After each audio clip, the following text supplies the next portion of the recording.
예배 분위기가 참 좋습니다.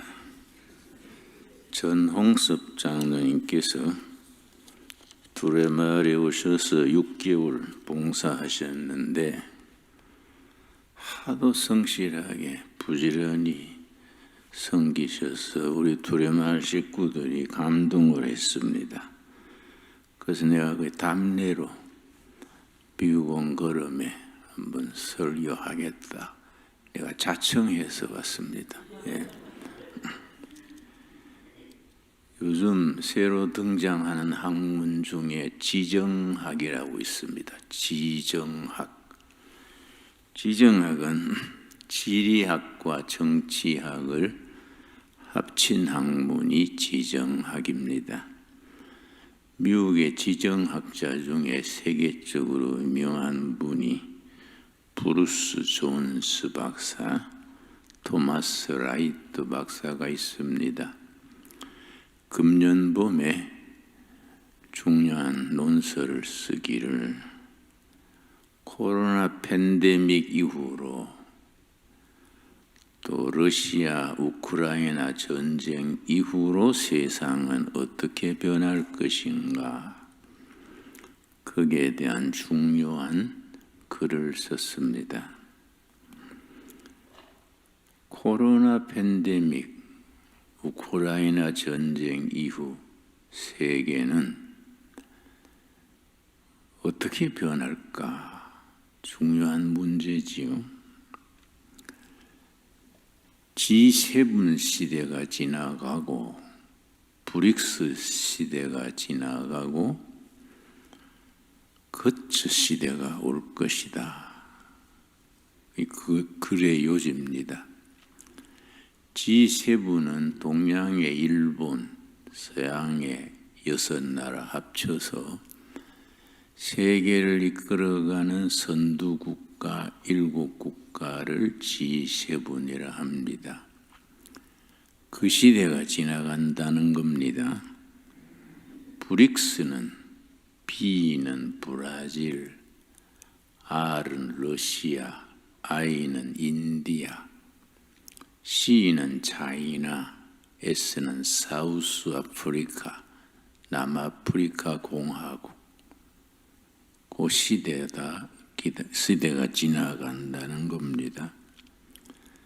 그래서 거처 시대가 온다. 거처는 GUTS, 네 나라의 머리 글자를 따서 거처 시대라 하는데, G는 저머니, U는 물론 USA, T는 터키, 마지막 S가 사우스 코리아. 이제 중요하지요. 우리한테는 대한민국이 세계사의 이니시아티브를 가지는 네 나라 중에 한 나라로 등장하게 될 것이다. 거기에 대해서 논란이 있었겠지요. 요즘 말하면 댓글 달듯이 코리아가 그렇게 된다는 건 이해가 안 간다. 남북이 갈라져 있고 정치도 문제가 많고, 그럼 코리아가 어떻게 세계를 주도하는 네 나라 중에 한 나라가 될 것인가? 상당히 거기에 대한 의문이 많았던 것 같습니다. 거기에 대해서 미국의 외교 전문 잡지 중에 포린 파리시 외교 정책, 그런 이름의 격월간으로 나오는 잡지가 있습니다. 외교관들, 외교학 전문가들이 보는 잡지지요. 2012년에 비슷한 글을 쓰면서 코리아가 그렇게 될 수 있는 근거를 5가지를 지적했습니다. 코리아가 어떻게 해서 세계를 주도하는 네 나라 중에 한 나라가 될 수 있는가? 거기에 대해서 이제 여러 가지 논란, 반박이 많으니까 그렇게 될 수 있는 근거 5가지. 첫째를 뭘 꼽았느냐 하면은 코리안의 국민성, 그 영어로는 내셔널 캐릭터, 한국인의 내셔널 캐릭터가 그렇게 되게 한다.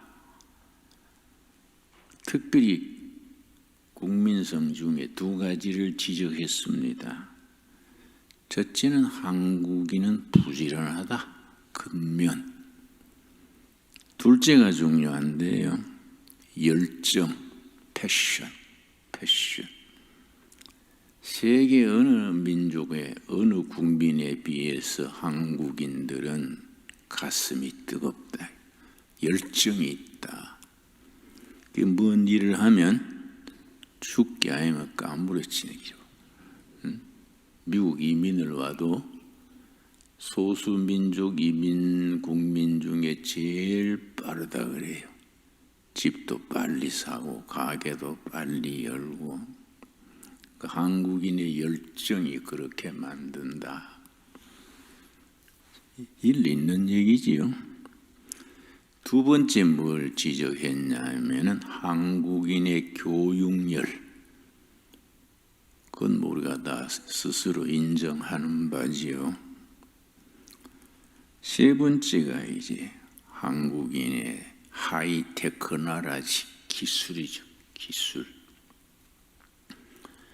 요즘 외국에 나가면은 코리아 그러면은 기술 국가. 그걸 인정합니다.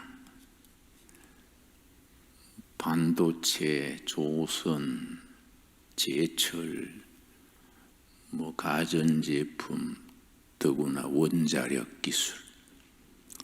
원자력 기술은 세계 최고입니다, 우리가.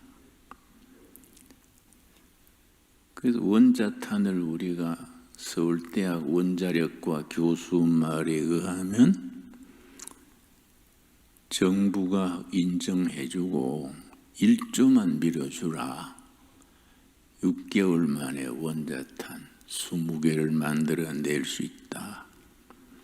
그런 얘기까지 합니다. 그래서 요즘 내가 미국에 와서 뉴스를 들으니까 미국 쪽에서 한국이 원자탄 만들 수 있는 방향으로 정책을 선회하고 있다. 그런 뉴스를 들었습니다. 하여튼 한국이 그동안에 기술 국가로 인정받았지요. 한 나라의 과학 기술 투자를 R&D라 그럽니다. 리서치 앤드 디벨롭먼트. R&D 투자 비용이 인구 비례로는 한국이 세계 1위입니다. 2위는 이스라엘, 3위는 독일, 미국은 한 5등쯤 됩니다. 기술 투자를 R&D에 세계 최고로 투자하니까요. 4번째가 중요하지요. 해외에 나가 있는 750만 동포들의 네트워크. 750만이 186개국에 나가서 개척자로 일하고 있는데 그 사람들의 네트워크가 한국이 선진국가로 올라가는 뒷받침이 된다. 실제로 1997년 우리 한국이 경제가 아주 어려워졌을 때에 미국 동포들이 한국 모국에 보내준 성금이 30억 달러. 그때 돈으로는 참 큰 도움이 됐지요. 해외에 나가도 한국인들은 고국에 대한 애국심, 고국이 어렵다 하면은 지원하려는 마음이 뜨겁다는 거지요. 그래서 지금 정부는 이제 윤석열 대통령 정부는 교민청을 세우고 있습니다. 교민들을 위해서 전담하는 청. 그래서 지금 그걸 곧 실천한다 합니다. 그만큼 한국의 미래 통일국 한국을 이루어 나가는 발전에 해외 동포들의 기여가 아주 크다는 겁니다. 그걸 미국 학자들이 인정하는 거지요. 다섯 번째가 중요합니다. 내가 이 얘기를 하는 것은 이 다섯 번째 때문에 소개를 합니다. 한국의 프로테스탄트 철치, 한국 개신교의 그 영적, 도덕적 파워가 한국으로 하여금 선진국으로 진입하게 하는 그런 바탕이 된다는 겁니다. 지난 100년 역사, 구한말에서 일제 36년 해방 이후 역사 100년간에 한국을 이만큼 발전시킨 데에는 한국 교회의 역할이 절대적이었다. 한국이라는 나라 현대사 100년은 프로테스탄트 철치가 그 역할을 했다. 앞으로 100년 또 통일한국 시대에 개신교가 그런 역할을 담당할 것이다. 역사적으로 볼 때 신라 고려 시대는 불교지요. 조선조 500년은 유교지요. 공자님 말씀. 통일한국 시대의 앞으로 1000년은 프로테스탄트 교회다. 맞아, 그렇게 인정을 합니다. 그래서 한국 교회, 한국 역사 100년 현대사는 교회사와 민족사가 같이 나왔지요. 참 중요하지요. 그러니까 나는 참 3대째 크리스찬입니다. 우리 할아버지가 경상북도 청송이라는 아주 두메 산골, 경상도 말로 숭악한 산골짜기에 보섬살이 하다가 예수 믿었어요. 우리 집안은 예수 믿어서 팔자가 바뀐 집안입니다. 그러니까 3대째 가정에 이제 목사가 됐지요. 한국 역사 100년은, 현대사 100년은 교회가 주도해 왔습니다. 요즘 들어서 한 10여 년, 20년 동안에 그 우리 좌파 정권들이 자꾸 득세하면서 오반 운동, 그래요. 5가지 반대하는 운동, 오반 운동, 반미, 반일, 반개신교, 반기업, 반강남, 그 풍조가 한 10년 이상 한국 사회를 정체시키고 후퇴시키는데 많이 역할을 했습니다. 근데 요즘 이제 정권이 교체되고 모든 것이 이제 정상화되고 있는 단계입니다. 쓸데없이 반기독교, 반교도. 그래서 북한 정권이 남조선 해방운동에 10개조가 있습니다. 우리 교회 10계명처럼 남조선을 공산화하는 10계조 중에 4번째가 기독교를 해체하라. 4번째입니다. 그 사람들 볼 때 한국 개신교의 역할이 그만큼 중요한 거지요. 그래서 난 다른 나라는 잘 모르지만은 대한민국은 교회가 중요합니다. 교회가 정말로 교회답게 교회 역할을 하면은 나라가 잘 되게 돼 있어요.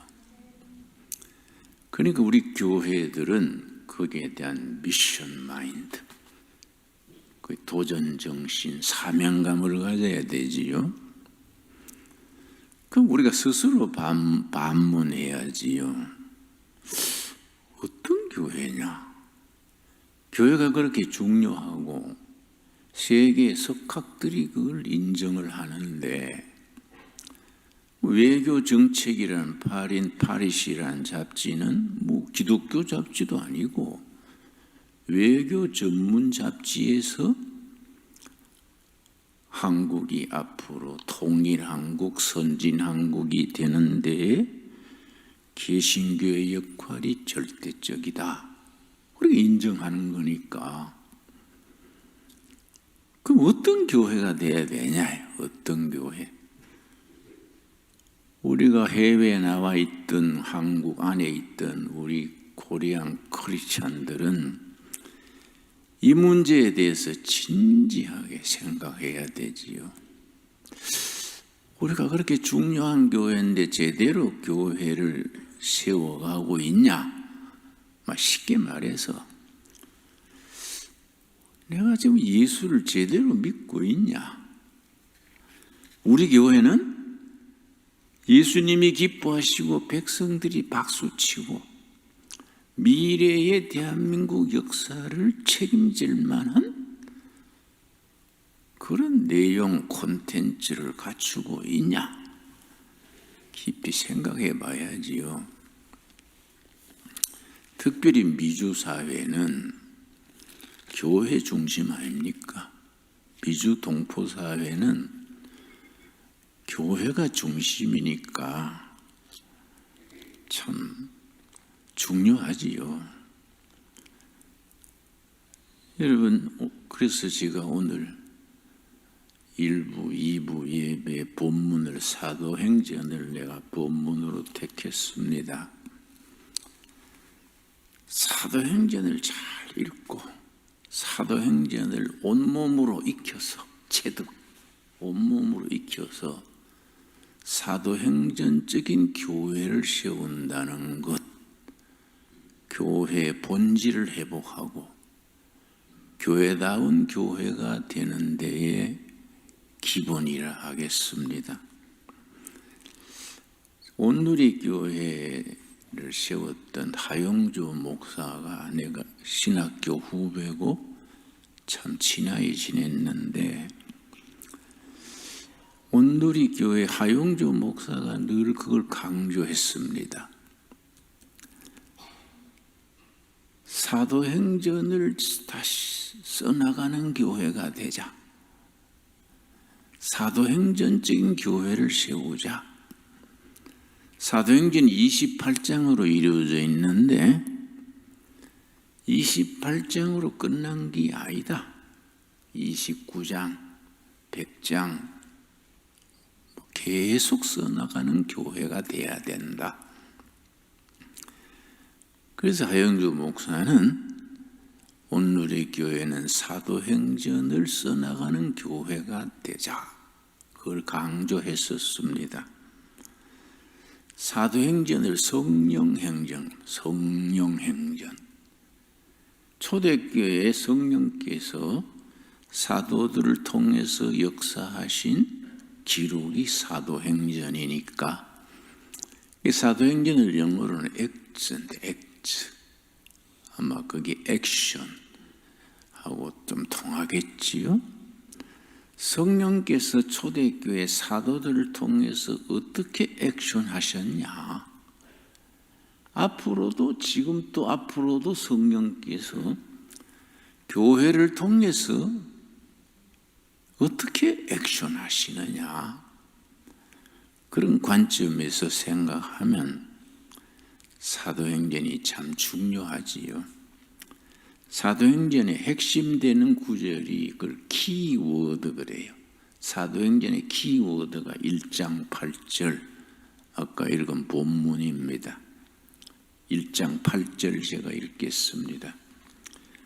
오직 성령이 너희에게 임하시면 너희가 권능을 받고, 오직 성령이 임하시면, 오직이란 단어가 왜 붙어 있습니까? 왜 오직이란 단어를 썼겠습니까? 다른 대안이 없다 이거지요. 교회가 세워지는 것도, 성도들이 신앙생활하는 것도 오로지 성령이 임해야 된다. 오직 성령이 임하시면, 그 영어로 하는 욕 중에 성령 받지 말고 목사나 해먹어라, 이 영어로 욕입니다. 내가 그 욕 듣고 그거 참 성경적인 욕이네. 성령 안 받고 성령 체험 없이 목사하면 그건 징역살이지요. 창살 없는 감옥이란 말이 있습니다마는 성령 체험 없이 목회하면 그거는 징역이지요. 목사만 징역이 아니라 교인들까지 그걸 꼽지요. 그 힘들지 않습니까? 그리고 오로지 성령이 임하시면 너희가 권능을 받는다. 권능이 이제 헬라어로 두나미스입니다. 두나미스라는 헬라에서 나온 영어 단어가 둘이 있는데, 다이나마이트 비슷하지요? 두나미스, 다이나마이트. 두 번째는 다이나믹. 그 다이나마이트는 바위를 깨고 산을 무너뜨리는 폭발적인 에너지, 다이나마이트죠. 성령이 역사하시면은 깡패가 회개해서 목사가 되고, 강팍한 심령이 녹아지고, 교회가 폭발적으로 부흥되고, 성령의 다이나마이트 같은 권능이지요.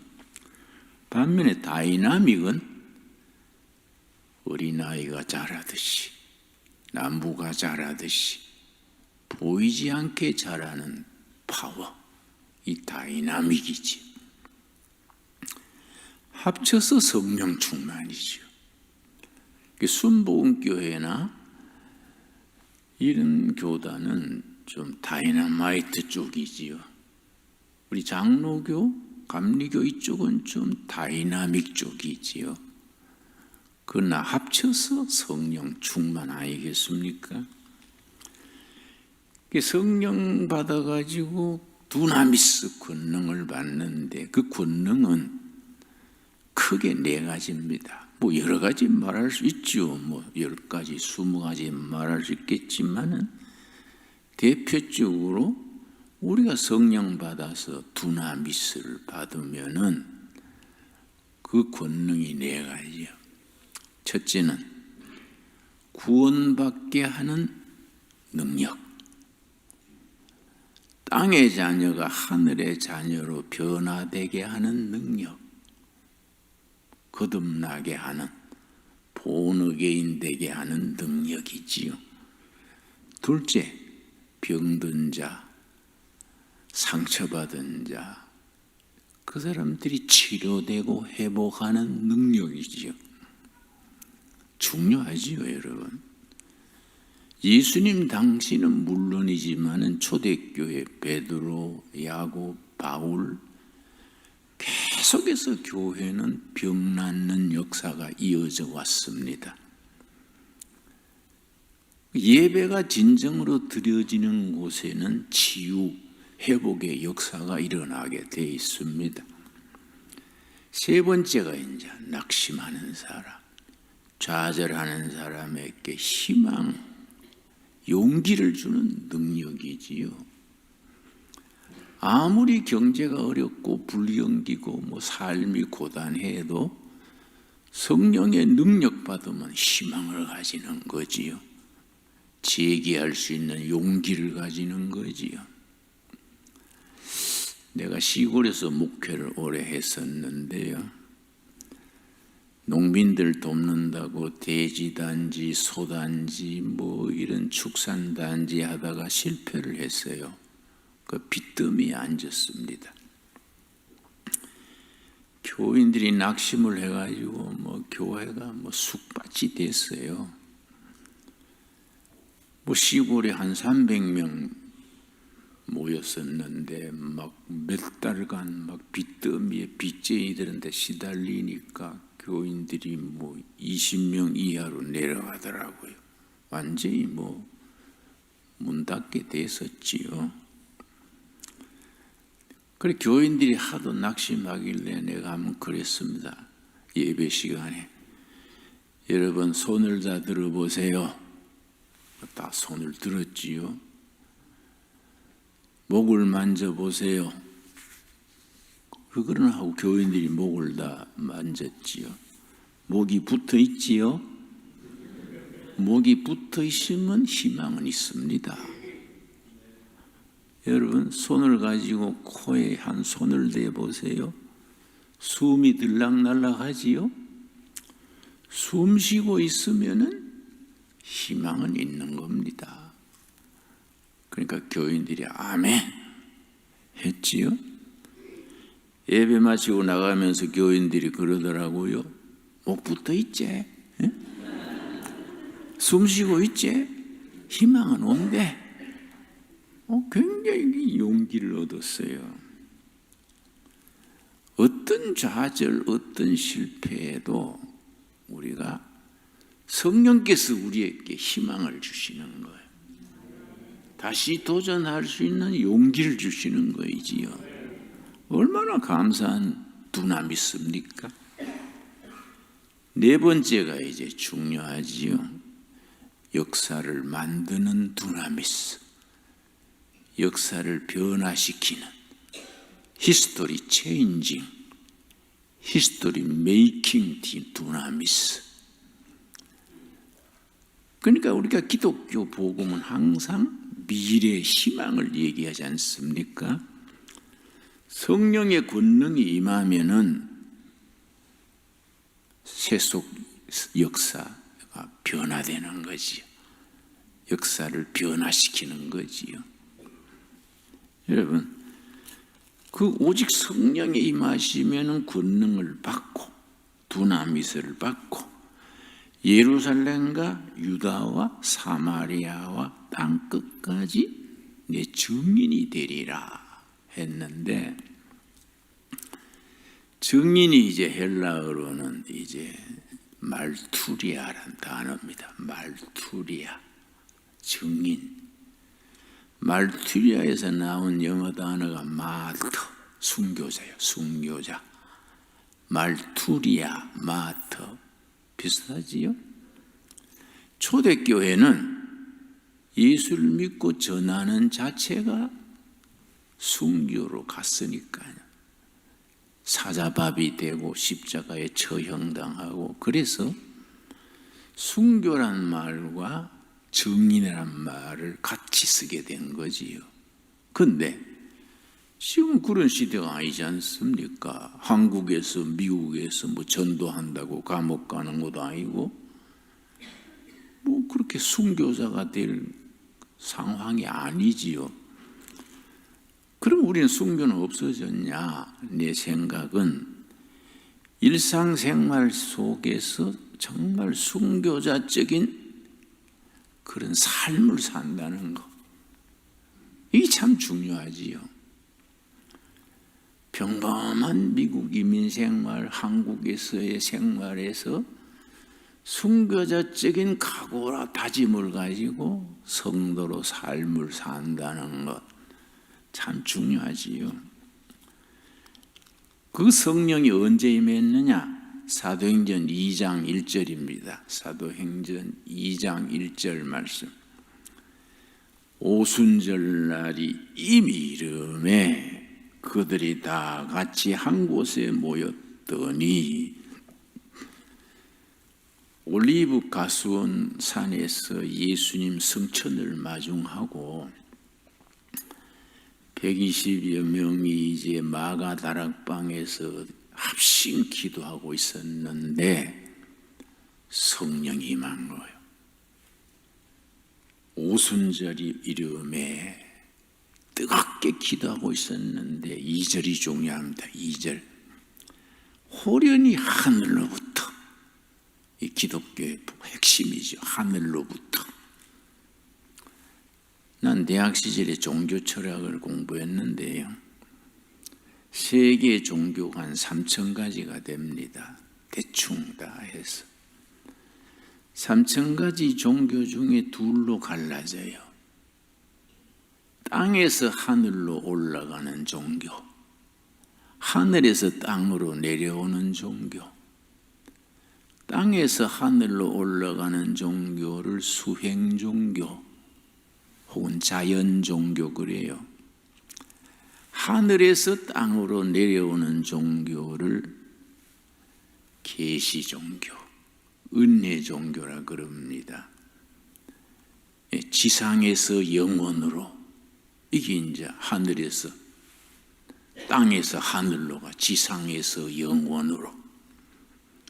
하늘로부터 오는 신앙은 영원에서 지상으로, 그렇게 생각할 수 있겠지요. 그 수행종교의 대표는 불교입니다. 불교. 계시종교의 대표는 물론 이 복음이지요.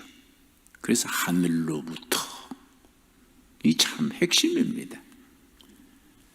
기독교 신앙은 하늘로부터 시작해서 하늘로 마치는 신앙 아닙니까?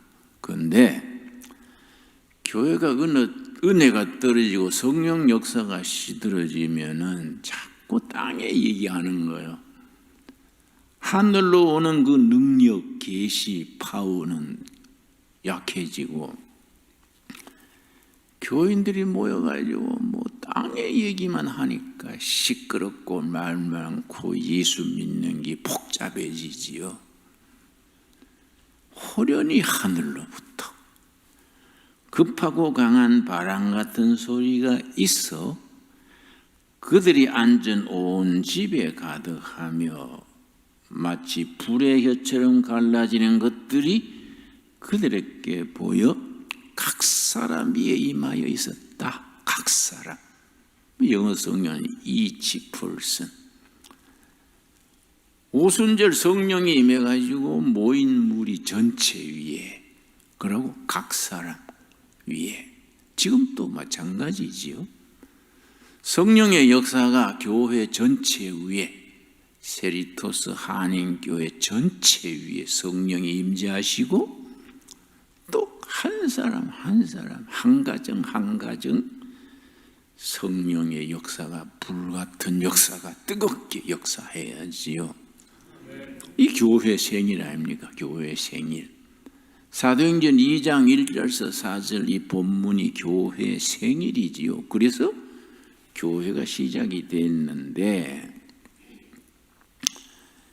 성령 충만한 불 받고 막바로 예루살렘 시내에 나가가지고 노방전도 한 거예요. 막 뜨겁게 전도하니까 예루살렘 시민들이 놀래가지고 야, 저 사람들이 저거요 새술이 취했다. 13절입니다. 13절 사도행전 2장 13절. 또 어떤 이들은 조롱하여 이르되 그들이 새술에 취하였다. 뭐 마주왕이나 뭐 진로 소주 같은 그런 소주가 아니고, 그런 술이 아니고 새로운 술에 취했다. 그랬더니 베드로가 뭐라 그랬습니까? 아닙니다, 시민 여러분. 새술이 아니고 성령술입니다. 말하자면 성령술에 취한 겁니다. 15절 말씀. 때가 제3신이 너희 생각과 같이 이 사람들이 취한 것이 아닙니다. 삼신은 우리 시계로 오전 9시, 제3시입니다. 주로 술을 오후에 먹지 오전에 누가 술 먹냐 이거예요. 지금 때가 오전 9시인데 누가 술 취합니까? 16절 말씀. 이는 곧 선지자 요엘을 통하여 말씀하신 것이니 일렀으되, 예수님 나시기 700여 년 전에 활약했던 6인조 예언자들이 있습니다. 아모스, 호세야, 미가, 이사야, 요나, 요엘. 그 6인조 선지자 중에 요엘의 말씀을 인용한 거지요. 요엘서 2장 28절. 요엘서 2장 28절을 베드로가 인용하면서, 여러분, 우리가 세상 술 취한 게 아닙니다. 우리가 취한 술은 성령 충만입니다. 700년 전 요엘 선배가 예언했던 바, 그게 실현된 겁니다. 그 16절 다시 읽습니다. 이는 곧 선지자 요엘을 통하여 말씀하신 것이니 일렀으되, 요엘서 2장 28절을 인용한 겁니다. 17절. 하나님이 말씀하시기를 말세 내가 내 영, 성령이죠. 성령을 모든 육체에 부어주리니 너희의 자녀들은 예언할 것이요 너희의 젊은이들은 환상을 보고 늙은이들은 꿈을 꾸리라. 아주 참 위대한 말씀이지요. 나는 이런 말씀 읽으면요 가슴이 뜨거워지고 주먹에 힘이 와요. 이야, 멋있다. 성령을 받으면 너희 자녀들이 예언한다. 젊은이들이 비전, 묵시가 비전, 환상이 비전입니다.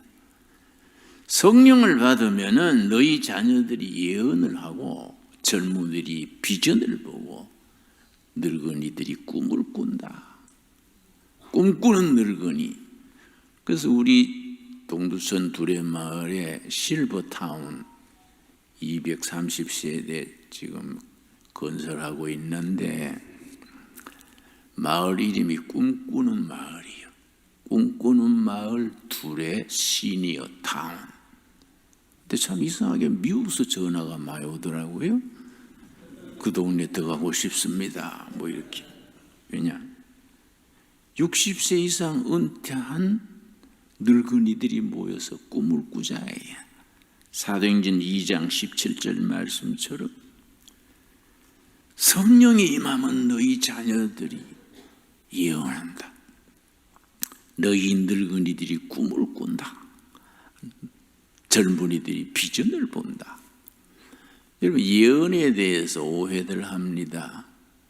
어떤 권사님이 나한테 와서, 목사님, 우리 아들이 내년에 서울대학 시험 치는데 합격될까요? 예언 좀 해주십시오. 봉투를 가지고 와서 얘기해요. 그래서 내가 봉투는 본교에 내시고, 권사님 그건요 예언할 게 아닙니다. 상식이지요. 아들이 성적이 좋으면 되고요, 성적이 나쁘면 안 됩니다. 그건 목사한테 와서 예언받으려 하면 안 되지요. 안 그렇습니까? 신앙생활 우리가 그런 차원에서 하면은 영적으로 진도가 안 나가지요. 늙은이들이 꿈을 꾼다. 젊은이가 비전을 본다. 자녀들이 예언을 한다. 예언이 그 성경적인 의미, 그런 이런 용어에 대한 정확한 의미를 알아야 합니다. 그 논리학에서는 터미나라지, 터미나라지. 은혜, 예언, 비전, 이런 거에 대한 단어의 의미를 정확히 이해해야 됩니다. 그런 게 없이 그냥 믿습니까? 아멘, 아멘. 뭐 이러다가 집에 가서 생각하면 띵하이 뭘 아멘 했는지 모른다. 이거 뭐 예수 믿는 걸 뭐 봉사 밤길 걷듯이 그렇게 더듬어서 하면 그거이 몇십 년 믿어도 뭐 권사도 되고 장로도 됐는데 내용이 없는 거예요. 분위기로 예수 믿으면 안 되지요. 그러니까 예언이란 말의 정확한 터미널하지 의미가 뭐이냐? 길 없는 시대에 길을 찾아서 선포하는 것, 이 성경적 예언이요. 길 없는 시대에 세계 평화의 길이 없고 남북 통일의 길이 없고 경제의 길이 없고 할 때에 이것이 길이다. 성령 받은 자녀들이 그런 예언하는 두나미스를 받게 된다. 멋있지 않습니까? 너희 젊은이들이 비전을 본다. 환상을 본다. 비전이 뭐이냐? 교회, 교인들, 나라의 국민들, 또 기업이면 그 사원들 전체 공동체가 함께 바라보고 나가야 될 미래의 목표, 이 비전이에요. 비전. 성령 받은 우리 청년들이 미국에, 한국에, 세계에 나갈 목표를 분명히 보게 된다. 비전이란 말이 무시 있지요. 그래서 성령 받은 사람들, 교회가 그 시대가 나갈 목표를 제시하는 겁니다. 이것이 우리가 바라보고 나가야 될 공통의 목표다. 그게 비전이지요. 늙은이들이 꿈을 꾸리라. 여러분, 나이 들어가지고 괜히 뭐 안방 노인 행세하지 말고 젊은 사람들한테 짐대고 하지 말고 나이 들수록 꿈꾸는 노인들이 되기 바랍니다. 이민교회들도 내가 알기로는 많이 연령층이 올라가고 있지요. 연세들이 드신 분들이 점점 많아지지요. 그런데 나이 들었다고 늙는 게 아닙니다. 꿈이 없으면 늙어요. 나이 들어서 늙는 게 아닙니다. 꿈이 없으면 늙고 비전이 없으면 늙는 겁니다. 난 지금 82세입니다. 난 절대 내가 늙었다고 생각 안 해요. 생생하지 않습니까? 안 그래요? 응? 꿈이 있고 비전이 있으면은 늙는 게 아니에요. 그 나이 든 청년이 있고 젊은 노인들이 많아요. 그러니까 이 사람의 생각, 비전, 이 꿈이라는 게 참 얼마나 중요합니까? 성령 받으면은 꿈이 생기는 거, 꿈이. 너희 늙은이가 꿈을 꾸리라. 참 생각할수록 참 대단한 말씀 아닙니까? 세리토스 성교교회 여러분, 꿈꾸는 성도들이 되기를 바랍니다. 제가 여러 해 전에 LA에서 집회를 했었는데 내가 어떤 자료를 보고 내가 상당히 생각을 했어요. 로스앤젤레스 LA 부근의 10대 교회, 큰 교회 10개를 뽑아가지고 그 해에 예산 분석을 한 기사가 있더라고요. 그 해에 그 10대 교회의 해외 선교 비용이 320만 달러, 한인사회, 한인 커뮤니티를 위한 예산은 27만 달러. 너무 차이 나잖아요. 물론 해외 선교를 더 열심히 해야 되고 그와 못지않게 한인 사회를 우리가 책임지고 이끌어 나간다. 투자를 해야 돼요. 2세들 교육, 한국의 문화, 한국적인 것을, 한국 사회를 우리가 섬기고 리드한다. 그런데 예산 편성을 하고 관심을 가져야 안 되겠습니까? 그렇지요? 해외 선교는 320만 달러인데 한인 사회에 의한 선교는 27만 달러면 너무하지 않습니까? 그런 걸 좀 균형을 맞춰야 돼요. 해외 선교를 더 열심히 하되 한인 사회를 우리가 책임진다. 참 그런 일 하면은 하나님께서 크게 쓰실 줄로 믿습니다. 여러분, 사도행전 3장 1절입니다. 3장 1절 말씀.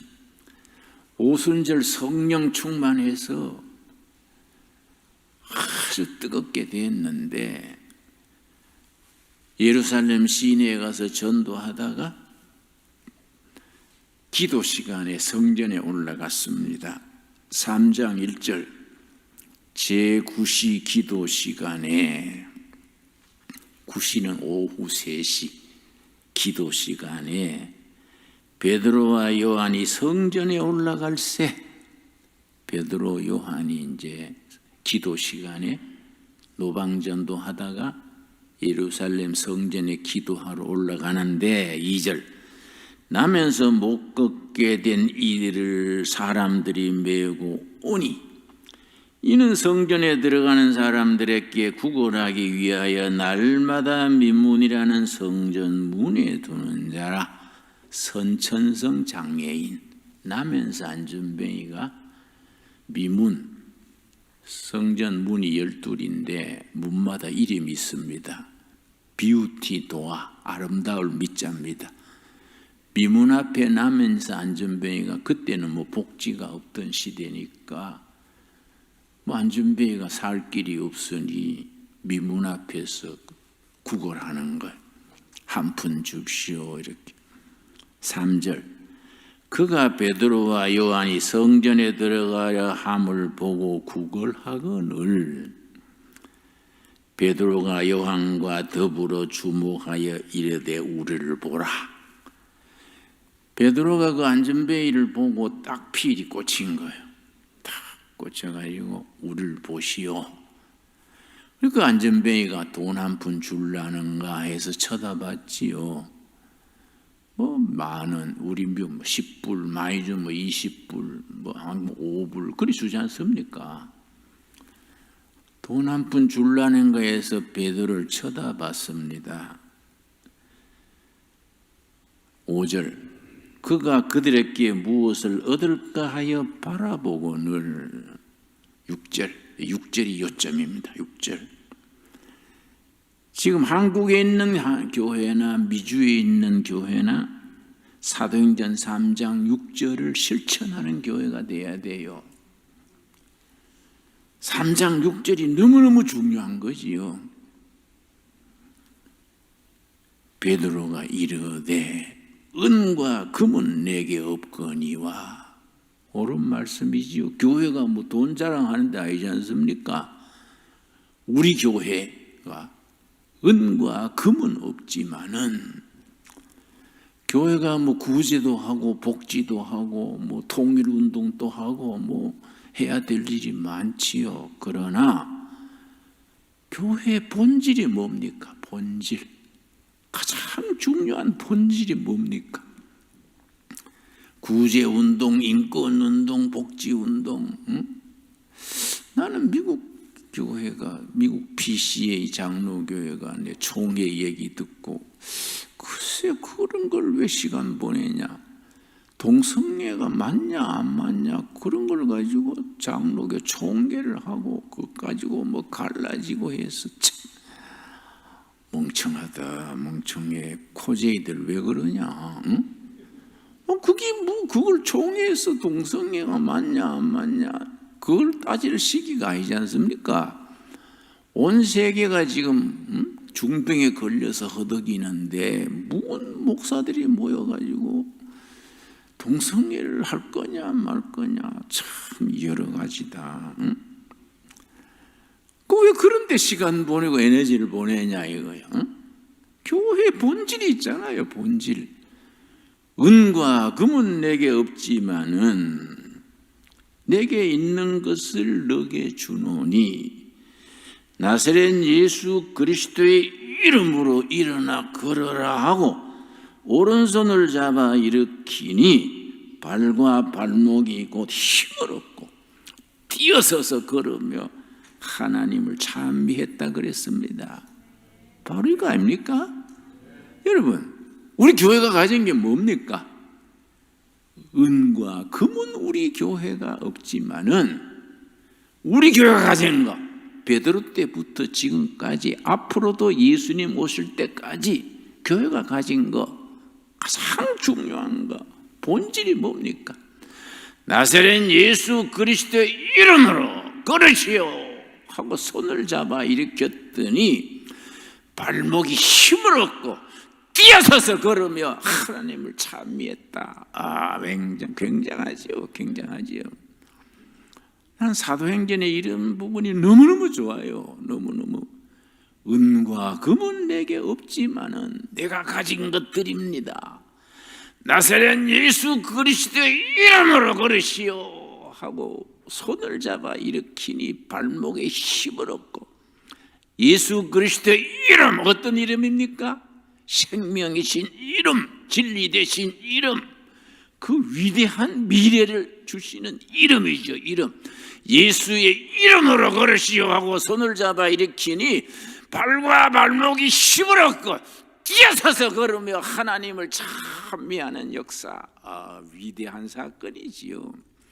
이런 복음 사건이 계속 일어나야 교회가 힘이 있는 교회가 되지 않겠습니까? 여러분, 세리토스 성교교회가 더도 말고 덜도 말고 예수 그리스도의 이름으로 백성들이, 교민들이, 백인들, 흑인들이 힘을 얻고 심령이 힘을 얻고 뛰어서서 걸으며 하나님을 찬미하는 위대한 역사, 복음 사건이 일어나는 그 교회, 그런 교회로 나아갈 수 있게 되기 바랍니다. 기도하겠습니다. 주님 감사합니다. 우리로 하여금 예수의 이름, 생명이신 이름, 진리 되신 이름으로 힘을 얻고 구원받아 절망 중에 소망을 가지고 병도 다 사라지고 역사를 바꾸는 그런 비전 있는 교회, 꿈꾸는 교회로 이끌어 주셔서 감사합니다. 세리토스 성교교회를 왜 세우셨습니까? 여러분, 이 교회가 사도행전 3장 6절 우리가 가진 거, 은과 금은 없지만은 우리 교회가 가진 거, 나사렛 예수 그리스도의 이름, 생명이신 이름, 진리 되신 이름, 존귀하신 이름으로 우리 모든 한인들에게, 우리 미국 백성들에게, 모든 세계 땅끝까지 힘을 얻고 뛰어서서 걸으며 하나님을 찬미하는 복음의 역사, 그 위대한 사건이 일어나는 우리 신앙이 되게 하여 주시옵소서. 너희가 믿느냐? 믿음대로 될지어다 하신 주님, 우리의 믿음대로 되기를 기도합니다. 믿습니다. 예수님의 이름 받들어 기도드렸사옵나이다. 아멘.